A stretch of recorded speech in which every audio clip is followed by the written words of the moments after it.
Je vois que vous êtes tous souriants. C'est super. Bon, aujourd'hui, l'information du jour qui est prêt. Tu peux nous expliquer? À toi alors, on t'écoute, nous te regardons. Je m'appelle Katia. Mon nom de famille c'est Pierry. Mon signe, Katia. Puisque je suis d'origine russe, d'où mon signe. Donc je travaille ici depuis 7 ans en tant qu'enseignante LSF envers un public adulte, que ce soit des parents, des professionnels qui viennent pour apprendre la langue des signes. Donc on est ici à Saint-Denis. Notre mission essentielle, c'est de former les gens qui le souhaitent donc à la langue des signes, l'apprentissage de la langue des signes. Donc on reçoit tout public qui souhaite se former pour X raisons. Donc le matin, quand j'arrive, en premier, il y a l'information du jour avec les stagiaires, selon le niveau, bien sûr, ce sera adapté. Ça va durer une demi-heure, il y a un échange entre les stagiaires. À propos de l'avion qui a disparu ce matin, j'entendais en voiture que peut-être l'avion serait sur une île à côté de l'Inde.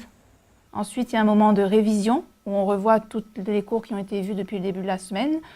Ça prend assez peu de temps. Ensuite, il y a la pause et ensuite, il y a réellement l'enseignement, plus des exercices et des mises en situation. Le repas ensuite de midi jusqu'à 13 h et on reprend les cours l'après-midi. Ce sera plus des activités visuelles, d'expression, de prise de vue, des exercices, etc. Alors, depuis l'âge de 3 ans, j'ai commencé à devenir sourde